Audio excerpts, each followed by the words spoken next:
نچلا نہیں اترتا، رنگ پہ رنگ چڑھتا ہے. یہ ہے تکمیل، طریقہ یہ ہے. اس کو کہا وَأَن لَوِ اسْتَقَامُوا عَلَى الطَّرِيقَةِ، جس کا مطلب یہ ہے کہ شریعت کی پابندی تھی کیونکہ مومن ہوئے، پابندی شریعت کی تھی.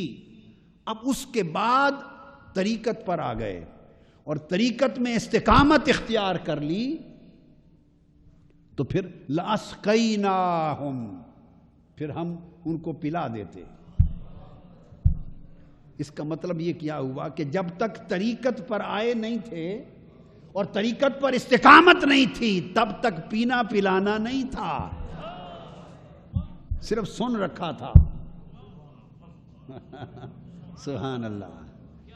یہ اشارہ یہ ہے، یہ جو پینے کا پلایا جانا ہے یہ شروع ہی طریقت پر استقامت کے بعد ہوتا ہے.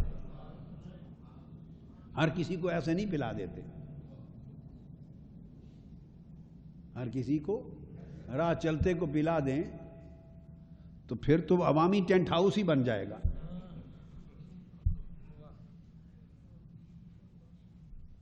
ایسے راہ چلتے کو نہیں پلا دیتے. فالودہ نہیں ہے کیا؟ ہاں نہیں، یہ کوئی لسی شربت نہیں ہے ایسے راہ چلتے کو پلا دے، نہیں. پہلے اس کو شریعت میں پختہ کرتے ہیں، پختہ کر کے پھر طریقت پر لاتے ہیں، پھر طریقت میں اس کو استقامت صاحب ثبات کرتے ہیں. جب طریقت میں استقامت پر آتا ہے تو پھر پلاتے ہیں تاکہ پیے مدہوش نہ ہو، پیے بھی اور ہوش میں رہے، پیے بھی اور ہوش میں رہے. تو اسے اس قابل کرتے ہیں کہ پی کے ہوش میں رہے. پی کے اسرار الاولیاء میں حضور بابا فرید الدین گنج شکر رحمۃ اللہ نے فرمایا، ایک مجلس میں کہا کہ کئی تھے جنہوں نے ایک گھونٹ بھر پیا اور مدہوش ہو گئے، ایک گھونٹ پیا اور مدہوش ہو گئے. مگر کئی ایسے بھی ہوئے کہ جام پی گئے اور مدہوش نہ ہوئے، کئی مٹکے پی گئے. اور یہ کہہ کے فرمانے لگے کئی ایسے بھی ہیں کہ سمندروں کے سمندر پی گئے ہیں اور خبر ہی نہیں ہونے دیتے. سمندر پی گئے ہیں مگر خبر نہیں ہونے دیتے کہ پی کے بیٹھے. اتنے مضبوط ہیں، غالب الحال ہیں. پی کے سمندروں بھر پی کے حال اتنا ہے مگر حال پر یوں غالب ہیں لگتے عام لوگوں کی طرح ہی ہیں. بس پتہ نہیں چلتا، لگتا ہے جیسے چکھا ہی نہیں ہے. اور جب یہ بات حضور بابا فرید الدین گنج شکر نے کی پھر ان کی آنکھیں ڈبا گئیں، آنسو آ گئے اور ایک چیخ نکلی اور لیٹ گئے. پھر ایسے بھی ہیں. تو یہ تو مرحلے ہیں. تو فرمایا اگر طریقت میں استقامت اختیار کریں طریقت میں تو لَأَسْقَيْنَاهُمْ، پھر ہم پلاتے ہیں. اور جب پلانے کا آتا ہے وہ مرحلہ معرفت ہے، مرحلہ حقیقت ہے. اور ماءً غدا کا بھر کے پلا کے سیراب کرتے ہیں وہ مرحلہ معرفت ہے.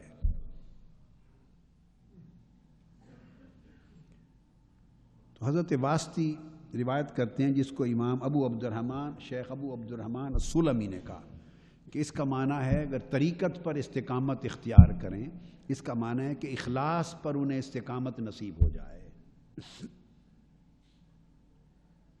یعنی کبھی انسان اس اخلاص کی طرف آتا ہے، اس کی طبیعت اخلاص نیت کی طرف راغب ہوتی ہے اور کئی اعمال ایسے کرتا ہے ہر شخص کہ اس عمل خاص ایک عمل میں اس کی نیت خالص ہوئی، رقت کے ساتھ کرتا ہے، اللہ کی رضا کے لیے کرتا ہے، ریا کا شائبہ ہی نہیں ہوتا، ریاکاری کا. کوئی ایک آدھ عمل انسان کر گزرتا ہے اخلاص کے ساتھ. وہ جو ایک آدھ عمل انسان اخلاص کے ساتھ کرتا ہے اس اخلاص میں استقامت کا مطلب ہے کہ وہ اخلاص کی کیفیت زندگی کے ہر عمل اور ہر فعل میں جاری رہے، ہر عمل اور ہر فعل میں جاری رہے. اور پھر اس کے اندر اگلا مرحلہ اخلاص کے بعد پھر جو عمل کرے تو اخلاص کا ایک اخلاص ہے،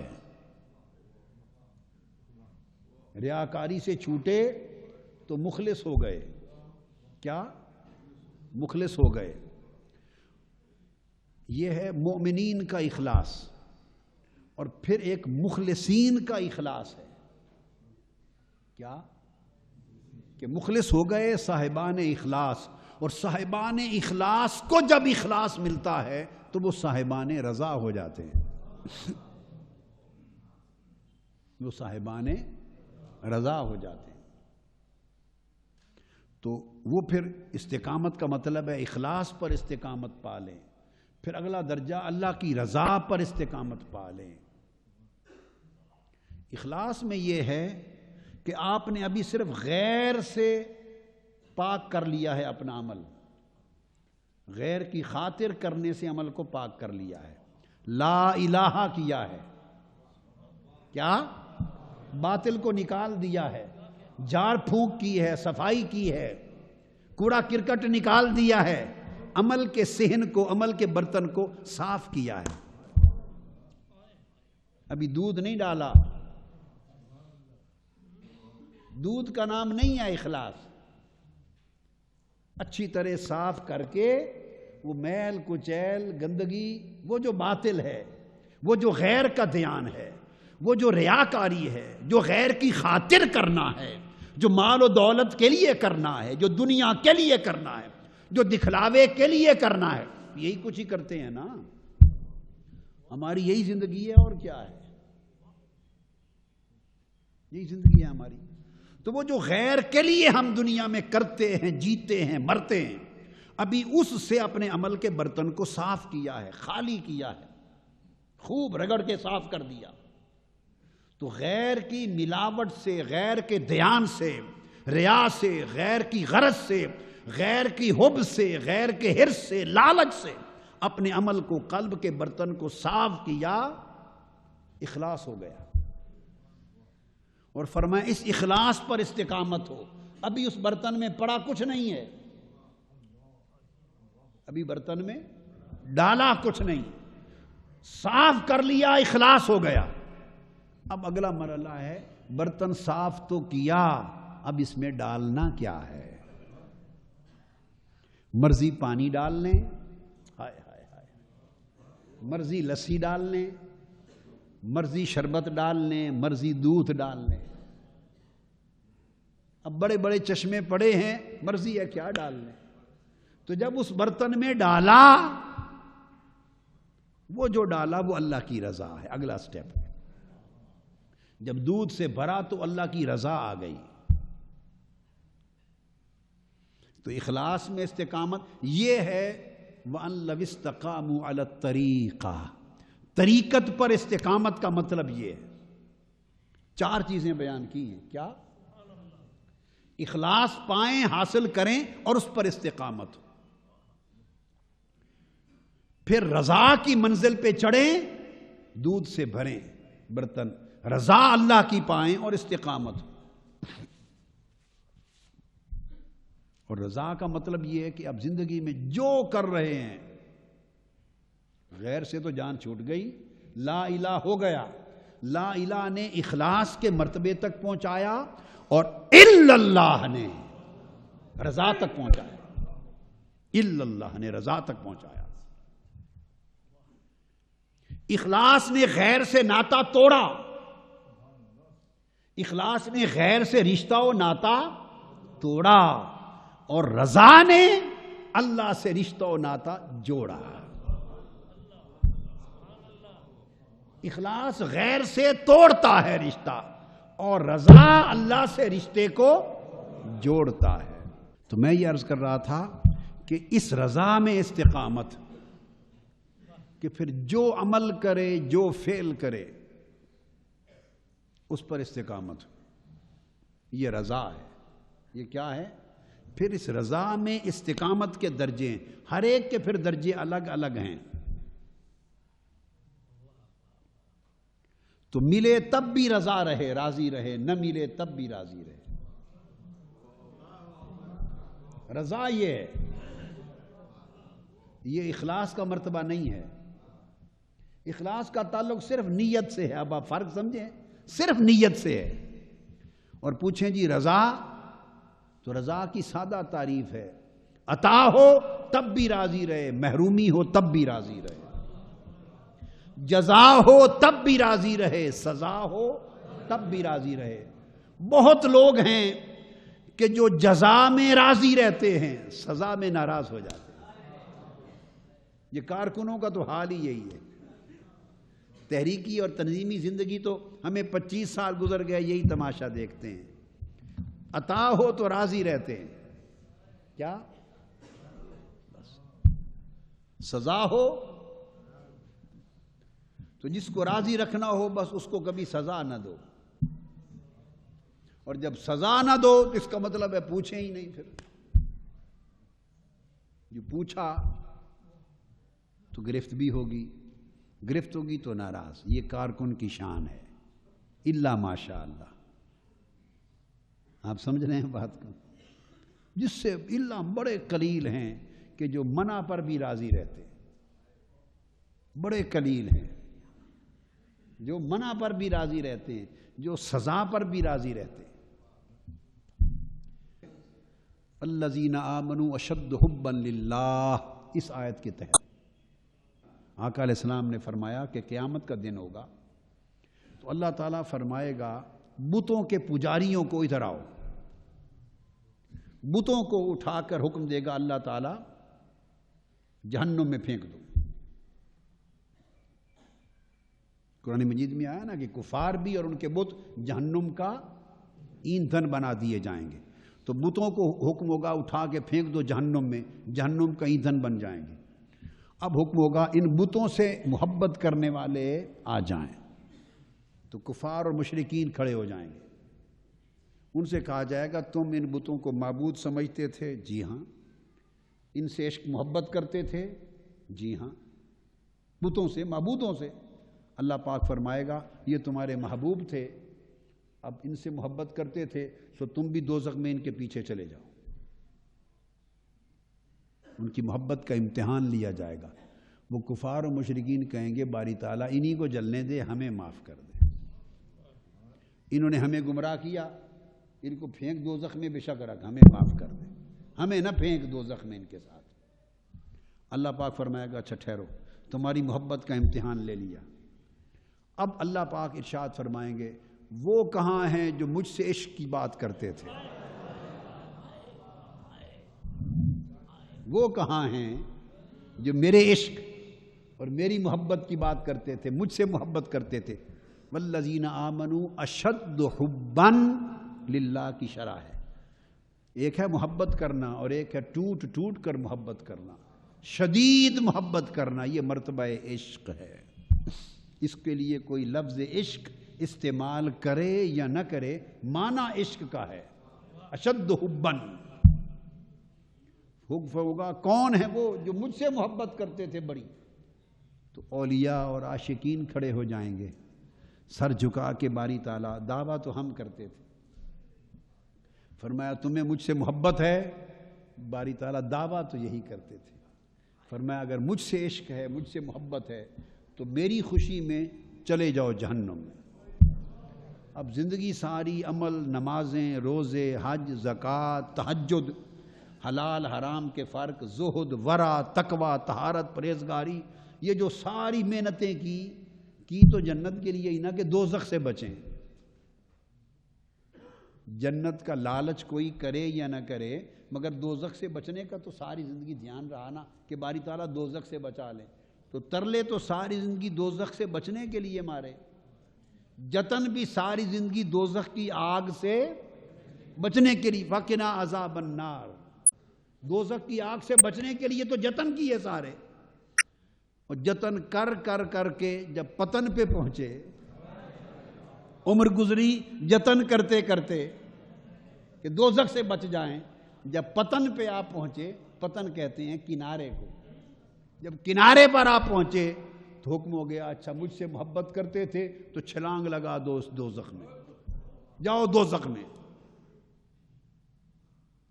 تو حدیث پاک میں آقا علیہ السلام نے فرمایا فَيَقْتَحِمُونَ فِيهَا, وہ جو اللہ کے عاشق ہوں گے وہ رقص کرتے کرتے چھلانگیں لگا کے دوزخ میں دوڑیں گے، چھلانگیں لگا لگا کے دوزخ میں جائیں گے، چھلانگیں لگائیں گے۔ وہ منظر دیکھنے والا ہوگا، ہائے ہائے، وہ عاشقوں کا منظر دیکھ، جنت میں نہیں چھلانگیں لگائی جا رہی ہیں، دوزخ میں لگا رہی ہیں۔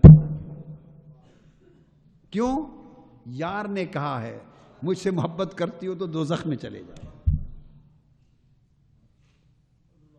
تو وہ رقص، وہ وجد کرتے رقص کرتے چھلانگیں لگاتے لگاتے دوزخ میں چلے جائیں گے۔ یہ آقا علیہ السلام نے اس لفظ کی شرح بیان کی ہے کہ وہ ہیں جو اشد حبا للہ،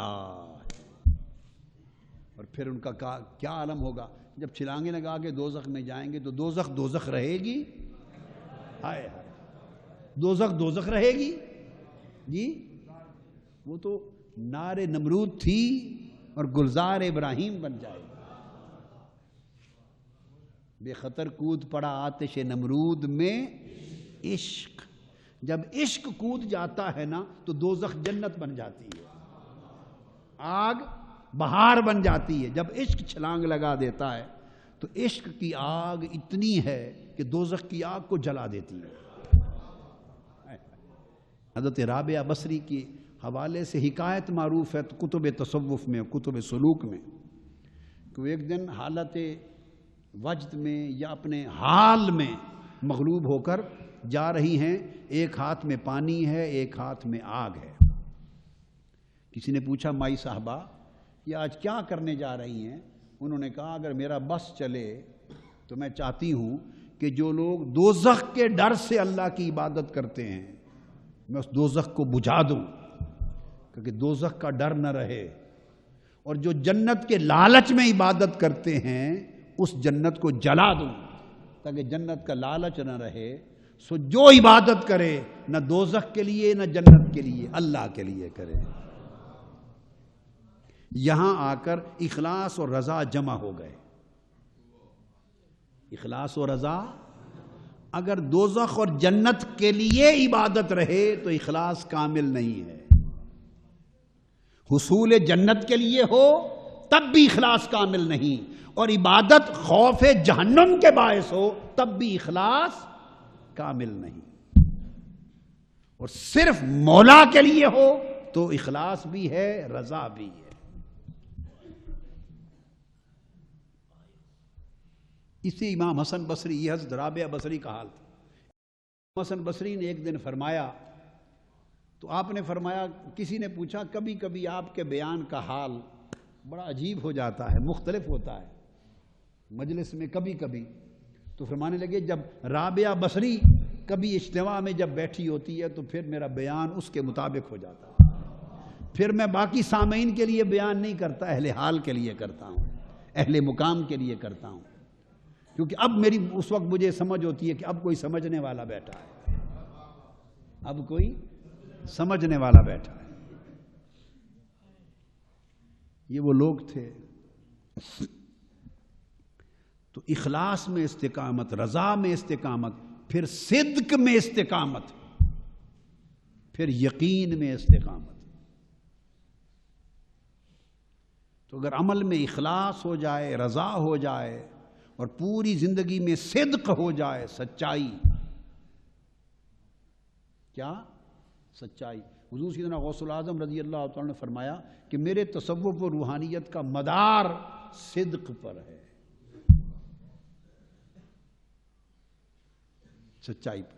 اس لیے انبیاء کے بعد اولیاء میں سب سے اونچا درجہ صاحبان صدق کو دیا۔ انعم اللہ علیہم من النبیین والصدیقین، اللہ کے انعام یافتہ بندے یا نبی ہیں یا صاحبان صدق ہیں، سچائی والے، والشہداء والصالحین، پھر شہداء اور پھر صالحین۔ تو اولیاء میں سب سے اونچا درجہ صاحبان صدق، صدیق کا ہے۔ تو اس میں استقامت، اور پھر یقین میں استقامت۔ تو ارشاد فرمایا کہ اگر ایسی استقامت نصیب ہو جائے، اس میں استقامت اس میں ایسی نصیب ہو جائے تو پھر لَأَسْقَيْنَاهُمْ، پھر ہم اپنی نعمت کا کمال کر دیں گے، اپنا نعمت کا کمال کر دیں گے۔ تو امام قشیری نے بھی اپنی تفسیر میں لطائف الاشارات میں بیان کیا کہ پھر اگر یہ استقامت نصیب ہو تو نعمت کا کمال کریں گے۔ تو یہ دے کر اب اس کا صلہ دیا لَأَسْقَيْنَاهُمْ، پھر ہم پلا دیں گے۔ اور اسقیناہم اگر ہوتا سقینا، ایک ہی لفظ ہے، معنی ایک ہی ہے پلانا، سقینا کا بھی اور اسقینا کا بھی، وہ سقا سے ہے اور یہ اسقا سے ہے۔ اور سقا اور اسقا معنی ایک ہی ہے پلانا، مگر دونوں میں فرق یہ ہے کہ سقا اور سقینا کا معنی ہے پلانا، اور اسقیناہم کا معنی ہے پلاتے رہنا۔ کیا؟ ہائے ہائے ہائے ہائے، پلاتے رہنا۔ کیا؟ پلاتے رہنا۔ امام ابو القاسم قشیری رحمت اللہ علیہ فرماتے ہیں اس مقام پر، فرمایا لَأَسْقَيْنَاهُمْ مَاءً غَدَقًا، ہم بارش برسا دیں گے، بارش برسا دیں گے، بھر دیں گے وادیوں کی طرح، بہت پلائیں گے۔ اور پھر آگے فرماتے ہیں کثیرا من السماء ولم یقل سقیناہم بل قال لاسقیناہم۔ امام قشیری فرماتے ہیں یہ نہیں کہا سقیناہم کہ ہم پلا دیں گے، بل قال بلکہ کہا اسقیناہم۔ اور آگے فرماتے ہیں اس کا اسقیناہم کا معنی اے دوام الخیر من المطر، ایسی بارش برسانا شروع کر دیں گے کہ بارش برستی رہے گی اور خشک زمین ہریالی پاتی رہے گی، یعنی دائماً پلاتے رہیں گے، دائماً نعمتوں کا سلسلہ جب شروع کریں گے تو پھر بند نہ ہوگا۔ چونکہ استقامت پانا تھا دوام کا، ثبات کا، فعل نیکی کا کیا تو فعل ہوا، اور کئی فعل ملتے گئے اور مجموعہ فعل عمل بنایا، اور پھر عمل دائماً رہا اللہ کے اخلاص کے لیے، رضا کے لیے، صدق پر، یقین پر۔ جب اس میں دوام آ گیا، اے بندے جب تیرے عمل میں، تیری نیکی میں، تیرے تقوی میں، تیری پرہیزگاری میں، تیری طاعت میں جب دوام آ گیا، اونچ نیچ نہ رہی، کبھی کبھار نہ رہا، جب تو ثبات پر ہو گیا، دوام پر ہو گیا، جب تو نے اللہ کے لیے اخلاص اپنایا تو پھر کبھی نہ چھوڑا، جب تو نے اللہ کی رضا کو پایا تو پھر اسے کبھی ترک نہ کیا، جب تو نے اللہ سے تعلق جوڑا تو پھر کبھی نہ توڑا، جب تو اللہ کا ہو گیا تو پھر تو نے دائیں بائیں کبھی غیر کی طرف نگاہ اٹھا کے نہ دیکھا۔ بندے جب تو میرے لیے قائم ہو گیا اور میرے لیے دائم ہو گیا، اب باری آ گئی میرا صلہ دینے کی، تیرے عمل پہ نعمت دینے کی، عطا کرنے کی، کرم کرنے کا، تجھ پر توجہ کرنے کا، تیری جھولی بھرنے کا۔ تو پھر جب تو نے دائماً رشتہ جوڑ لیا ہے اور توڑتا نہیں، تو یہ کیسے ممکن ہے کہ جب میرے پلانے کی باری آئی تو ایک دو بار پلا کے چھوڑ دوں؟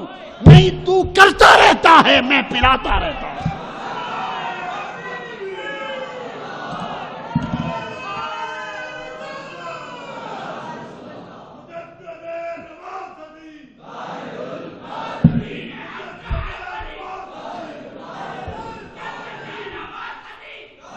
فرمایا ہاں جو وعدن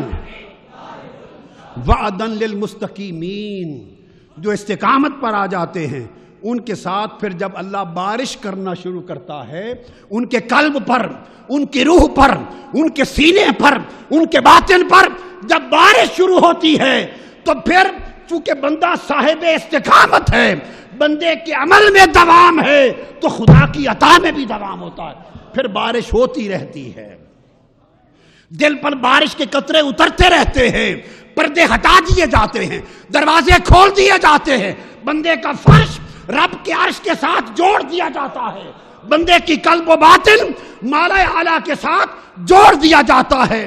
سو ہمہ وقت مالا اعلیٰ سے انوار اترتے رہتے ہیں، بارش لطف و کرم کی اترتی رہتی ہے، اور وہ ہر وقت بندہ سیراب ہوتا رہتا ہے. اور کبھی وہ جاگے یا سوئے، وہ کھائے یا پیے، وہ بیٹھے یا چلے، وہ چپ رہے یا بولے، یہاں ہو یا وہاں ہو، دنیا میں جو کچھ کرتا رہے. پھر رب کہتا ہے بندے جب تو ہر وقت میرا ہو گیا ہے تو جو چاہے کر، میرے رحمتوں کی بارش ہر وقت تجھ پر جاری رہے گی.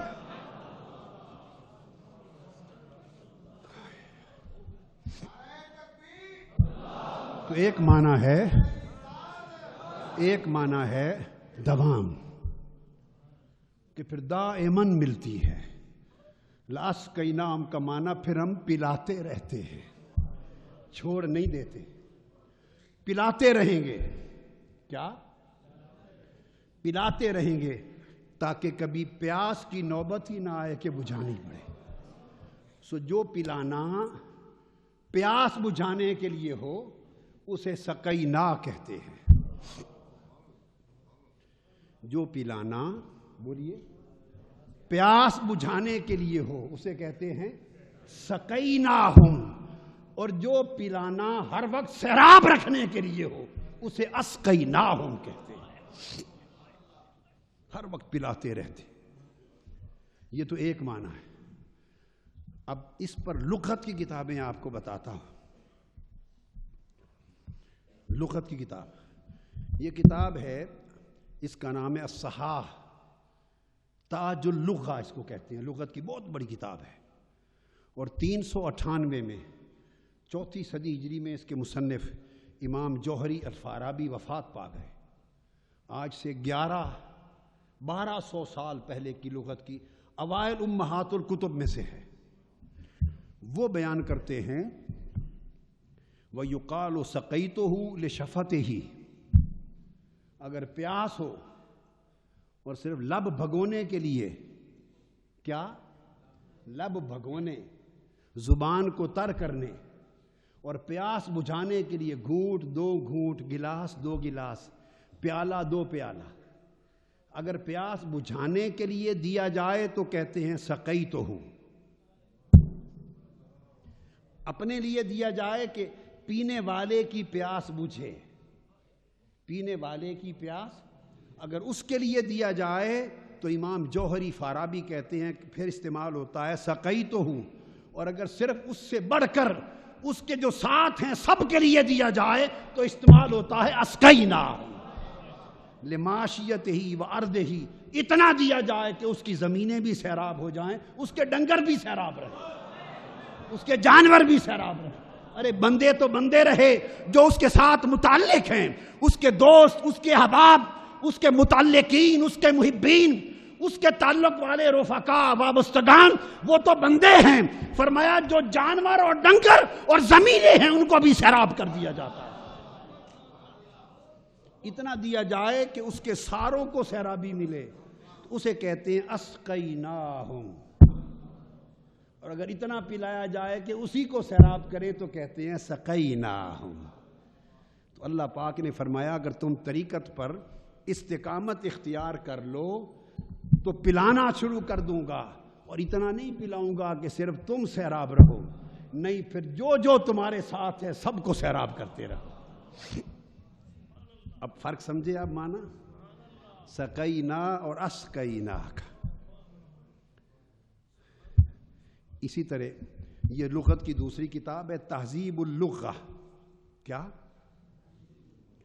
یہ ان سے بھی پہلے امام ابو منصور محمد بن احمد الازہری 282 میں ان کی پیدائش ہوئی.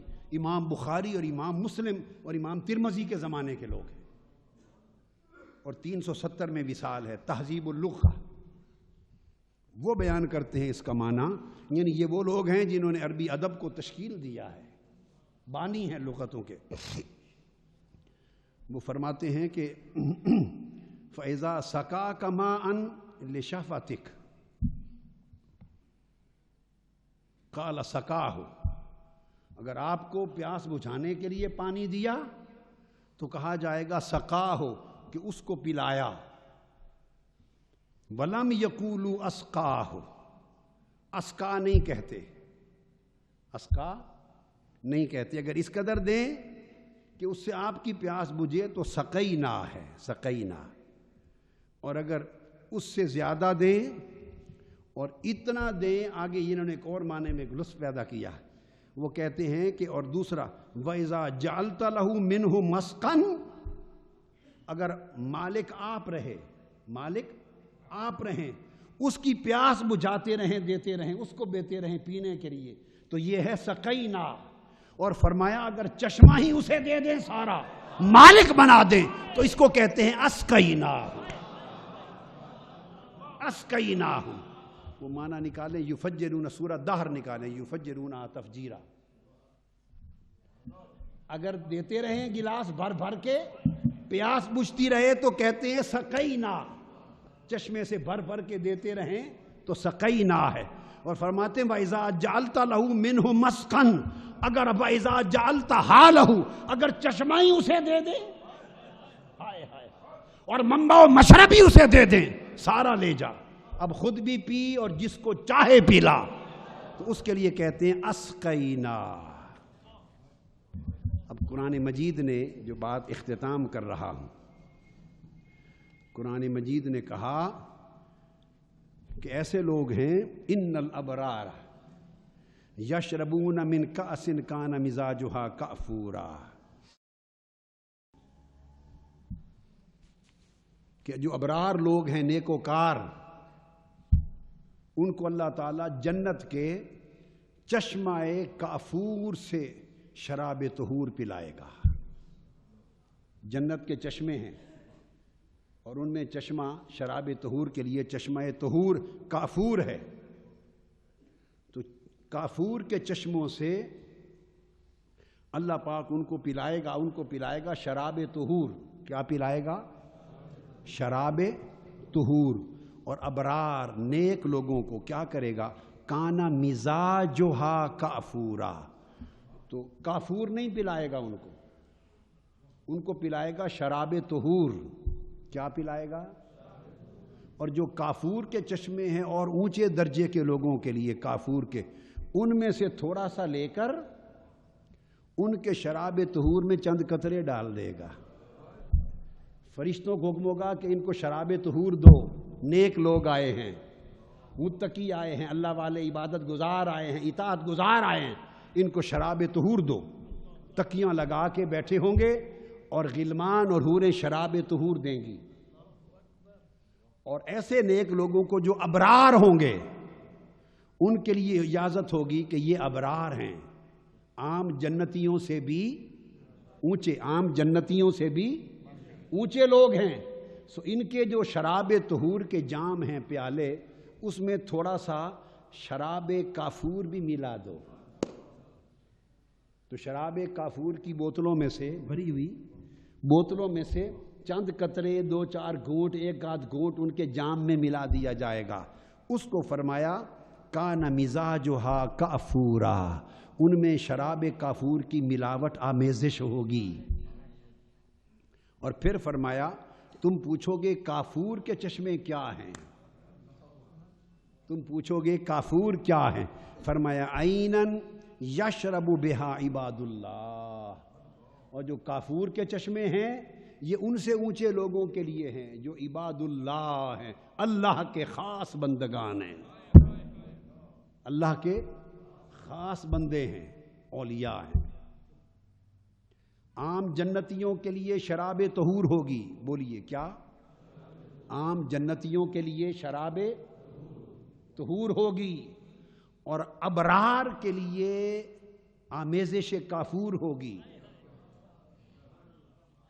عام جنتیوں کے لیے شراب طہور ہوگی، اور جو ابرار و صالحین ہوں گے، ابرار، ان کے لیے آمیزش کافور ہوگی. کافور تھوڑا سا ملایا جائے گا. اور پوچھا کہ باری تعالیٰ یہ جو کافور کے چند قطرے ملا کے ابرار کو پلائے جا رہے ہیں، یہ جب کافور کے اصل چشمے یہ کن لوگوں کے لیے ہیں؟ ہماری شراب طہور میں اس کے چند قطرے ڈال کے پلائے جا رہے ہیں اور ہمارا نشہ دوبالا کیا جا رہا ہے اور کیف و سرور بڑھایا جا رہا ہے، وہ کون ہیں جن کو خالص کافور کی شراب ملے گی؟ وہ چشمے کن کے لیے ہیں؟ فرمایا عباد اللہ، وہ ابرار سے اونچے، وہ میرے خاص بندے ہیں، وہ اولیاء ہیں۔ وہ کون ہیں؟ اولیاء ہیں، عباد اللہ، اللہ کے خاص بندے۔ ان کے لیے جو چشمے ہیں ان کا نام چشمہ کافور ہے، ان کی شراب شراب کافور ہے۔ وہ خالص شراب کافور پئیں گے اور ابرار کی شراب طہور میں کافور کی آمیزش ہوگی، اور عام جنتی صرف شراب طہور پئیں گے۔ اور یہ کافور کے چشمے پینے، چشموں سے شراب کافور پینے والے اولیاء۔ اب فرق میں نے بتایا تھا سقینا اور اسقینا کا۔ سقیناہم تو ابرار تھے، سقیناہم کا مصداق تو ابرار تھے جن کو جام دے دیے، بس اور کچھ نہیں، کہیں تک ان کی رسائی۔ بیٹھے ہیں غلمان و حور شراب طہور دے رہے ہیں یا آمیزش کافور کے ساتھ دے رہے ہیں، جن کو بنے بنائے تیار شدہ جام دے دیے، وہ ہیں سقیناہم کے مصداق، پلائے جا رہے ہیں، پلائے جا رہے ہیں۔ اور یہ جو شراب کافور پینے والے، عینن یشرب بہا عباد اللہ، وہ خاص بندے، یہ اسقیناہم والے ہیں۔ اسقیناہم، آپ پوچھیں گے کیسے فرق کیا آپ نے؟ وہ آگے آ رہا ہے، یفجرونہا تفجیرا۔ فرمایا یہ اولیاء، ان کو شراب کافور ملے گی اور صرف انہیں پلایا نہیں جائے گا، وہ کافور کے چشموں کا مالک بنا دیا جائے گا، وہ چشمے انہیں دے دیے جائیں گے۔ ابرار کو، صالحین کو، جنتیوں کو صرف جام ملیں گے اور اولیاء کو جام نہیں، پورے چشموں کا مالک بنا دیا جائے گا۔ یفجرونہا تفجیرا، اور چشمے دے کر فرمایا جائے گا اب جو لوگ شراب کافور پینے کے اہل و حقدار نہیں ہیں، نہ کافور تک رسائی ہے، نہ کافور کی آمیزش کے حقدار ہیں، اور اگر ہیں تمہارے وفادار، ہیں تمہارے تعلق دار، تم چاہو انہیں پلانا، یفجرونہا تفجیرا، چشموں کو حکم ہوگا یہ ولی لوگ جس طرف اشارہ کریں گے انگلیوں سے تو کافور کے چشمے ان کی انگلی کے اشارے سے ان کے ساتھ ساتھ چلیں گے، جدھر اشارہ کریں گے چشمے ساتھ جائیں گے۔ اور وہاں تو آ کر پینے کی بھی اجازت نہ تھی، جن کو اجازت نہ تھی انہیں آ کر پینے کی بھی نہ تھی، اور جب ان کی باری آئے گی یہ لے جا کر پلا کے آئیں گے۔ از خود کوئی آ کر پینے کے بھی حقدار نہ تھے، اور اگر ان سے جڑ گئے تو یہ جہاں چاہیں گے لے جا کر پلا آئیں گے۔ یفجرونہا تفجیرا، ان کی انگلی کے اشارے سے نہروں کی طرح چشمے بہہ پڑیں گے، جدھر اشارے کریں گے چشمے ساتھ چلیں گے، غلام بن کر، خادم بن کر، اور جہاں چاہیں گے سیراب کر کے چشموں کو واپس لے آئیں گے۔ چشموں کو ایسا مالک بنایا جائے گا کہ دنیا کے مالک چشموں کے ہوتے ہیں، چشموں کو چلا نہیں سکتے، اور جب جنت میں ان چشموں کے مالک اولیاء ہوں گے، یہ طبق در طبق جہاں چاہیں گے چشمے ان کے ساتھ چلا کریں گے۔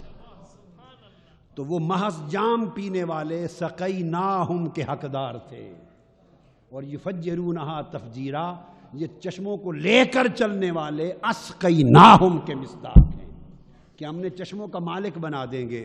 تم استقامت اختیار کر کے دیکھو طریقت پر، ہم تمہیں چشموں کا ہی مالک بنا دیں گے کہ کبھی پیاس نہ تمہارے قریب آئے گی نہ تمہارے ساتھ رہنے والوں کے قریب آئے گی۔